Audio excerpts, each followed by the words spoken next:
What is up mga do? Is JMWorks. So, ito yung unit na ginawa natin na video dati sa channel ko, which is kung ma-check nyo yung previous video ko, which is inayos natin yung trouble codes niya, which is number 7, which is EOT and ECT. So kung may radiator, which is ECT, which is temperature sensor po yun. Okay, ito, yan.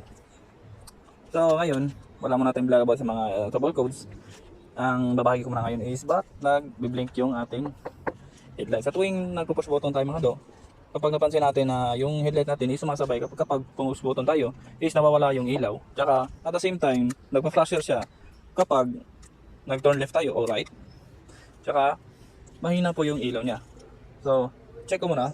Kasi tapos ko na itong i-wiring, i-demo ko lang sa inyo kung ano yung mga binago ko dito, okay? So, without further ado, let's check the unit.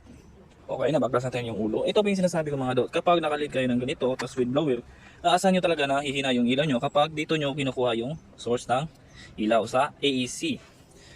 Meaning ng ACC is yung access source line. Wala namang problema dito mga dot. Subalit, mahina po yung ilaw. At the same time, kumukura po siya kapag napupush button tayo or nag-start tayo sa starter natin. So ang ginawa ko dito mga dot, dito sa ating socket, galing sa switch, is may makikita tayong wire dito, which is yung high and low natin na kulay blue at saka yung low natin is kulay white. Kung sa inyo yung kulay white is high and yung low is blue, pwede din yun. Kasi depende kasi yun. Kasi ito parang baliktad to eh. So baliktad yung ginawa ko dito, okay?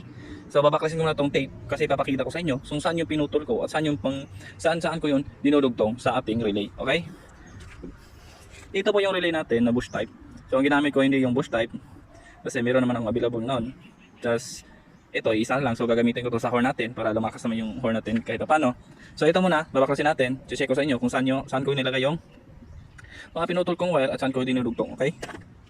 Okay mga do. Sana napapansin nyo, ito yung socket natin papunta dito. Which is dito yung may buhay, ito yung wala kasi galing to ng switch. Yan, ito yung switch natin papunta dito. Pababa. Pansin nyo itong dalawang wire, apat pa lang wire. Ito yung high and low. Di baling saan yung high and low nyo kasi sa akin baliktad yung nasa yung dun sa may ilaw. So yung ginawa kong low is yung white at saka yung blue yung high ko. So pwede naman yun kahit babaliktarin nyo, depende na lang. Tsaka yung switch na nabili nyo, yung kaiba yung kulay, ay magkaiba yung high and low ng kulay, okay? Ito, yung blue natin galing ito sa switch. Yan. Galing sa switch pababa, tsaka papunta dito. Ayan. Hanapin nyo yung kulay white at saka yung solid na blue. Yung dalawang to po, yung dalawang to, magkarugtong po to.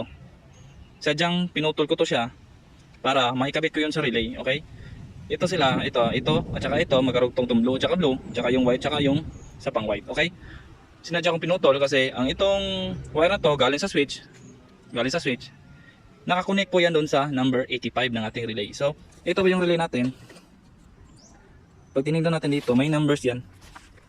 Ito, 30, 85, 86, tsaka 87A at tsaka yung normal open na 87 din. So dalawang 87 open and close. So close po itong 87A. So correct me if I'm wrong. So yan po yung sa natutunan ko, ganun po. Kasi meron namang sulat yan eh. Oh. Yan. Okay. So dito po natin kinonect sa 85, which is ito yung ginawa nating positive trigger. So dito natin i-connect yung isang wire natin galing dito sa switch, which is yung low at tsaka yung high. Di baling magkabaliktad.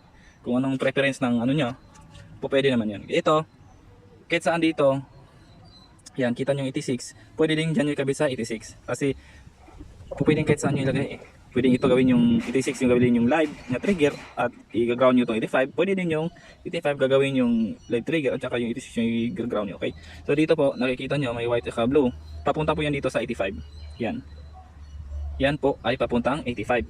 Galing sa switch. Pababa.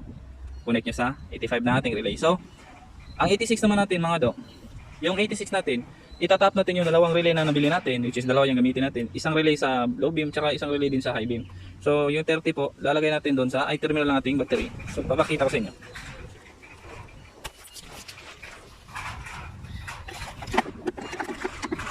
Dito banda mga do, as you can see, meron ako nakakabit. Yan po yung terminal na galing dito sa yung wire po na galing sa 30, which is meron din siyang sariling fuse. Ginamit ko lang dyan is 10 amperes.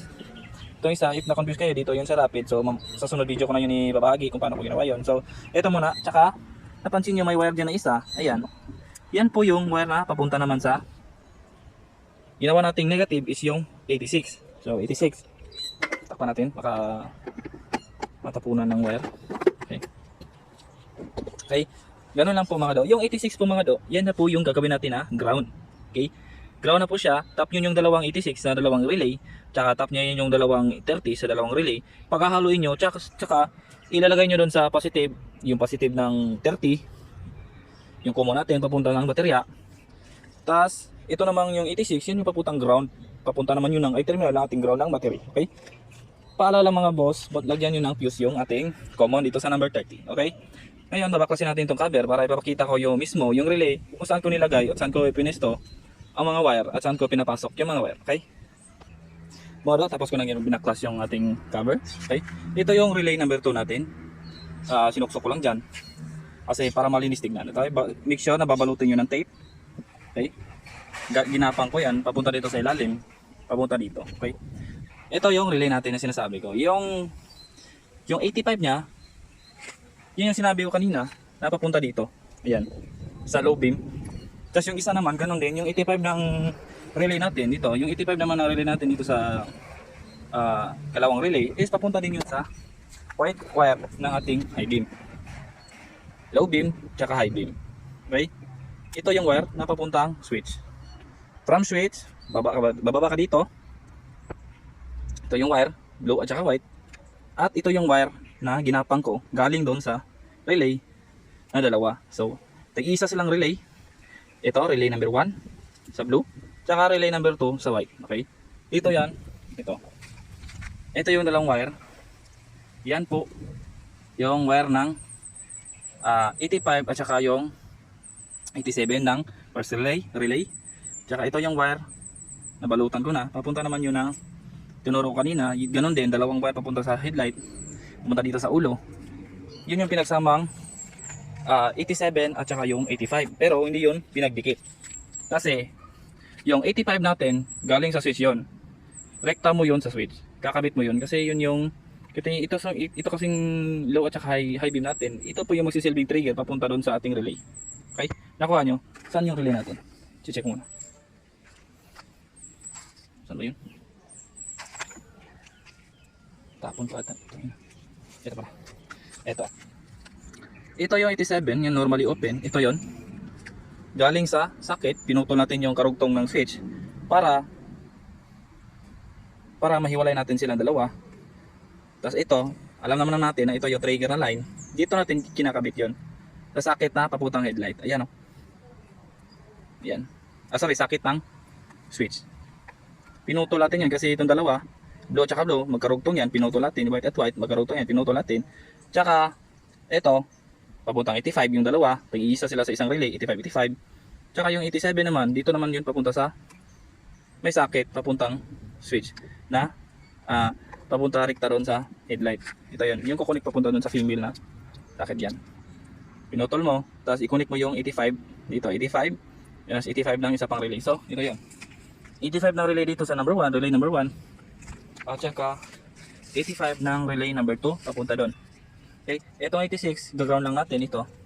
Ground na natin, paghaluin nyo lang. Tsaka yung 30 paghaluin nyo lang, lagyan nyo ng fuse. Po pwede na yun. Okay? Ganun lang po ang procedure mo. Walang mahirap doon sa ginawa natin. Kasi ayun lang naman yung 85 ng ating relay, which is ito yun papuntang socket. Kasi yung socket natin may EEC na yun ACC, yung accessories line mismo na magti-trigger sa ating 3-way switch, is yung high and low natin. Sa gitna nun is yung common. Yun yung ACC, yung accessories line. So sa tuwing mag-high tayo, papasok po yun dito sa kulay blue, or kulay white ba yung high nyo, or blue ba yung high nyo, or yung low nyo is kulay white or blue. Okay? Ano lang po mga do. Yung 85 dito nyo connect, galing sa switch, baba, pinutol nyo, connect nyo rekta yung 85. Ganon din sa kabilang relay, 85. 87, connect nyo dito, galing sa akit. Yung pinutol nyo galing dito, nakaiwalay yun. Dito yung 87. So, dalawang 87. Sa 87 ng one relay, 87 sa kalawang relay. Okay? Ganon lang po yung procedure. Para po, maiwasan natin yung kurap ng ilaw. Dapat gagamit tayo ng relay sa tuwing magagamit tayo ng LED lights, or tinatawag natin na MDL.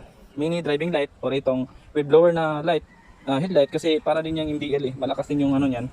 Kailangan malakas yung supply ng kuryente para titino yung ilaw niya. Okay? So ganoon lang po mga do. Sa comment lang po kayo para hindi po kayo malito. Kasi magpo-provide ako ng diagram para dito.